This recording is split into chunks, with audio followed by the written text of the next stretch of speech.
அடுத்த அன்புள்ள சகோதரர்களே, சஹீஹுல் புகாரியில் ரசூல் ஸல்லல்லாஹு அலைஹி வஸல்லம், இப்போ நான் ஏற்கனவே சொன்ன 4 விஷயம், ஹிஜ்ரத்தோட, ஜிஹாதோடு, கல்விக்காக, ஹஜ் உம்ரா பயணம், இது போன்ற விஷயங்களை சம்பந்தப்படுத்தி ரசூலாங்க சொன்ன செய்திகளை பாருங்கள். புகாரியில் 1295 இலக்கத்தில் வரக்கூடிய செய்தி, சஅத் இப்னு அதாவது அபி வக்காஸ் அவர்கள் அந்த அதாவது இந்த நேரம் மக்கா வெற்றிக்கென்று போனாங்களே, அந்த நேரத்தில் சஅத் இப்னு அபி வக்காஸுக்கு நோய் வருது, மரணிக்க போகிறார். சஅத் இப்னு அபி வக்காஸ் ஊரது மக்கா. அவர் முஹாஜிர், ஹிஜ்ரத் செஞ்சு மதீனாவுக்கு வந்தவர். மதீனாவுக்கு ஹிஜ்ரத் செய்து வந்தவர் பிறந்த இடத்துக்கு என்ன செய்யக்கூடாது, மௌத்தாகக்கூடாது. மௌத்தாகினா அவருடைய ஹிஜ்ரத்துடைய கூலியில் குறை என்ன ஏற்படும் அப்படின்னா, அல்லாஹ் தாலாவே மரணத்தை விதிச்சுட்டு திருப்பி கூலி ஏற்படும் நம்ம அப்படி வழங்கக்கூடாது. அப்படி எப்படி வழங்கணும்னா, நீ பிறந்தகத்துக்கு வாரத்தை குறைச்சிக்கணும். பிறந்த இடத்துக்கு வாரதை ஹிஜ்ரத் செஞ்சுன்னு அங்கே போயிட்டு உள்ளே ஐக்கிறது எங்கே மக்காலன்னு சொன்னால் இல்லை, சிலர் ஹிஜ்ரத் செஞ்சுன்னு போயிடுறது, ஆனால் இருக்கிறதுல என்ன ஊரில் தான். இந்த மாதிரி இருக்கக்கூடாது என்பதற்காக அது சொல்லப்பட்டது. இப்போ இந்த மாதிரி சந்தர்ப்பத்தில் ரசூலுல்லாஹி ஸல்லல்லாஹு அலைஹி வஸல்லம் அவருக்கு என்ன செய்கிறாங்க, நீங்கள் பிந்தி வாழ்கிறது உங்களுக்கு சிறப்பு என்றெல்லாம் சொல்கிறாங்க. சொல்லிட்டு ரசூல் ஸல்லல்லாஹு துஆ கேட்குறாங்க, அல்லாஹும்ம அம்துலி அஸ்ஹாபி ஹிஜ்ரத்தஹும் வலா தருத்தஹும் அலா அகாபிஹிம். யா அல்லாஹ், எனது தோழர்களுக்கு அவர்களுடைய ஹிஜ்ரத்தை முழுமைப்படுத்து, அவருடைய ஹிஜ்ரத்தை முழுமைப்படுத்து. அப்படின்னா என்ன, இங்கே மரணிக்காமல் அவர்களை மக்காவுக்கு வெளியே என்ன செஞ்சிரு, மரணிக்க செஞ்சிரு, மக்கால மரணிக்க செஞ்சிடாத, அவர்களை வந்த வழியே திரும்பி சென்று வைத்து விடாதே என்று துஆ கேட்குறாங்க. சஅத் இப்னு அபி வக்காஸ் மக்கால் என்ன செய்யலை, மௌத்தாகல, பிந்தியும் நீண்ட காலம் என்ன செஞ்சார்கள், அவர்கள் வாழ்ந்தார்கள். ஆனால் சொல்லிட்டு ரசூலுல்லாஹ் சொல்கிறாங்க, லாக்கினில் பாஇசு சஅத் இப்னு ஹவுலா, ஆனால் சஅத் இப்னு ஹவுலா நஷ்டவாளி அப்படின்னாங்க. நஷ்டவாளி அவர் நரகவாதி நட்பில் சொல்லலை, அவருடைய ஹிஜ்ரத்தில் குறை என்ன செஞ்சுட்டு வந்துட்டு. ஏண்டா சஅத் இப்னு ஹவுலா யர்தீலஹு ரசூலுல்லாஹி ஸல்லல்லாஹு அலைஹி வஸல்லம் மாத்தபி மக்கா, மக்கால மௌத்தாகினதுனால ரசூலுல்லாஹ் இரங்கல் தெரிவித்தார்கள். எப்படி இரங்கல், அதான் ரசூல் ஸல்லல்லாஹு அலைஹி செஞ்சது இரங்கல். அங்கே ரசூல் ஸல்லல்லாஹு அலைஹி வஸல்லம் மக்கால மரணித்ததுனால இரங்கல் தெரிவித்தார்கள். சுபை அவங்களுடைய என்னது, அதாவது ஹஸ்பண்ட், இவங்க என்ன செஞ்சிட்டாங்கன்னா மக்காலே என்ன செஞ்சிட்டாங்க, மரணித்து விட்டார்கள். இப்போ இதில் இன்னொரு ஊரில் மரணிக்கிறதை பற்றி செய்தி இப்போ வரிக்கிறதா இல்லை, இது சஹியான செய்தியா இல்லையா?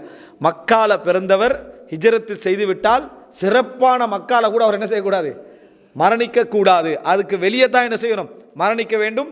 மக்கால மரணித்தா அவருடைய ஹிஜ்ரத் என்ன செஞ்சிடும், குறைபாடு ஆகிவிடும். அப்படி என்ற செய்தியை பார்க்குறோம். இங்கே இடத்துக்கு கூலி அதிகமா, எண்ணத்துக்கு கூலி அதிகமா?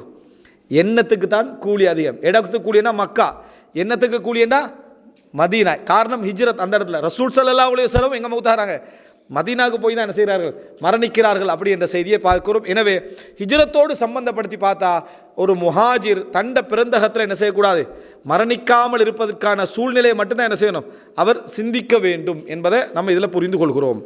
இதில் சூரா நிசால அல்லாஹு தாலா சொல்லி காட்டுகிறான், ஒருத்தர் ஹிஜ்ரத் செய்கிறார், ஹிஜ்ரத்து செய்கிற நேரத்தில் இடையில மௌத்தாயிட்டார், ஊரை விட்டு வெளியே போயிட்டார். இது சூரா நிசால 101 வசனத்தில் பாருங்கள். ஒமை யுஹாஜிர் ஃபீ சபீலில்லாஹ், யார் அல்லாஹ்வுடைய பாதையில் ஹிஜ்ரத்து செய்து போகிறாரோ, யஜிது ஃபில் அர்தி முராகமன் கதீரம் வஸஅத்தன், நிறைய வசதிகளையும் அவருக்கு என்ன, அதாவது நெருக்கடிக்கு மாற்றமான நல்ல சூழ்நிலைகளையும் அவருக்கு என்ன செய்யும், அவருக்கு அது கிடைக்கும். வமை யஹ்ருஜு மின் பைத்திஹி முஹாஜிரன், யார் தண்ட வீட்டிலிருந்து வெளியாகி ஹிஜ்ரத்து செய்து போகிறாரோ, இலல்லாஹி வரசூலிஹி, அல்லாவின் பக்கமும் அவனுடைய தூதர் பக்கம் அப்படி போகிறாங்களோ, சும்ம யுத்ரிக்குஹுல் மௌத், பின்னர் மரணம் அவரை அடைந்தால், போகிற வழியில் மரணம் அவரை அடைந்தால், ஃபகது வகஅ அஜ்ருஹு அலல்லாஹ், அவருக்கு முழு கூலியும் அவருக்கு கிடைத்து விட்டது. அந்த உரிய இடத்துக்கு போகாது விட்டாலும் முழு கூலியும் அவருக்கு கிடைத்து விட்டது. வகான் அல்லாஹு கஃபூரர் ரஹீமா, அல்லாஹு தாலா மன்னிப்பவனாகவும் இரக்கமுள்ளவனாக இருக்கிறான். இதில் இடத்துடைய முக்கியத்துவம் இருக்கு, நம்முடைய எண்ணங்களுக்குரிய பயணத்துடைய முக்கியத்துவம் இருக்கு. இந்த வசனம் எதுக்காக இறங்கிச்சு அப்படி என்று சொல்லி இமாம் இப்னு கதீர் ரஹிமஹுல்லாஹ் அவர்கள் ஒரு சஹியான ஒரு அறிவிப்பு பதிவு செய்கிறாங்க. அதாவது அபூ தம்ரா என்ற ஒரு நபித்தோழர் பார்வையற்றவராக இருக்கிறார். இந்த குர்ஆன் வசனம் இறங்குறது, பலகீனமானவர்கள், எப்படி வெளியேறு தெரியாதவர்கள், அவர்களுக்கு அல்லாஹ் மன்னிப்பு வழங்குறான். அவங்க ஹிஜ்ரத் செய்யாட்டி கூட என்ன செய்யலை, பரவலண்டு வசனம் இறங்குது. இவர் குருடராகிக்கிறவர் இந்த வசனம் இறங்கினேன்னு அவர் சொல்கிறாரு, நான் பெண்களில் உள்ளவரும் இல்லை, நான் வசதி படைத்தவன், அதே நேரம் எனக்கு எப்படி வெளியேறன்ற அறிவும் இருக்குது, அதனால் நான் வெளியேறுறேன் அப்படி என்று சொல்லி குருடராக இருந்தும் மக்கா விட்டு வெளியேறுறார். பாருங்கள், காரணம் தேடலை, எப்படியாவது வெளியேறுறாரு. வெளியேறி போகிற டைமில் தன்னை ஆயிஷா பள்ளி என்ற இடம் சொல்லுவோமே, அந்த இடத்துல வச்சு மௌத்தாகிறார். மக்காவுடைய அந்த அதை போர்டரை தாண்டினதோடு அவர் என்ன செஞ்சிடறாரு, மக்காவுடைய அந்த தன்னைவனா கிட்ட உள்ள இடம் அதான் அந்த ஹரத்துடைய எல்லைகளில் உண்டது. அதை தாண்டிய உடனே அவருக்கு மௌத்து வந்துடுது. அல்லாஹ் இந்த வசனத்தை இறக்குறான். அல்லாஹ் என்ன செய்யறா, இந்த வசனத்தை அல்லாஹ்வுடைய பாதையில் ஹிஜ்ரத்து செய்து ஒருவர் வெளியேறிவிட்டால் பின்னர் அவருக்கு மரணம் வந்தால் அவருக்கு முழு ஹிஜ்ரத்துக்குரிய கூலியும் என்ன உண்டு என்று அல்லாஹ் தஆலா வசனத்தை இறக்குறான். இடங்களில் மரணிப்பதில் சில கூலிகளும் உண்டு. எங்களோட எண்ணங்களுக்கு ஏற்ப வெறும் மரணத்துக்கு சாதாரண மரணமும் அல்லது அதில் கூலி உண்டு என்பதை நம்ம என்ன செய்கிறோம், புரிந்து கொள்கிறோம். இன்னொரு செய்தி நம்ம படிச்சுக்கிறோம். 99 கொலை செய்த ஒரு மனிதர் 100 கொலை செஞ்ச பின்னால் அவருக்கு தௌபாவுக்காக அந்த அறிஞர் என்ன செய்கிறாரு, அட்வைஸ் பண்ணுறாரு, உங்களோட தௌபாவை யார் தடுப்பாருன்னு சொல்லி நீங்கள் இந்த ஊரை விட்டு என்ன செஞ்சுருங்க, வெளியே போயிருங்கன்றார். அவர் வெளியே போகிறார். வெளியே போகிற டைமில் ஒரு இடத்துல அவருக்கு என்ன செஞ்சிருது, மரணம் வந்துடுது. மரணம் வந்த உடனேயே நன்மையுடைய தீமையுடைய மலக்குமார்கள் இவரை கைப்பற்றதில் என்ன செய்கிறாங்க, சர்ச்சைப்படுகிறார்கள். அந்த நேரத்தில் அவர்களுக்கு சொல்லப்படுகிறது, போகிற ஊருக்கு நெருக்கமா வெளியே வந்த ஊருக்கு நெருக்கமான்னு பாருங்கள், அந்த அடிப்படையில் இவருடைய என்ன நிலையை தீர்மானியுங்கள். இப்போ அளந்து பார்த்தா அவர்கள் போகிற ஊருக்கு என்ன நெருக்கமாக்கிறாங்க, பாவம் செய்த ஊர்லேருந்து என்னது தூரமாக்கிறாங்க.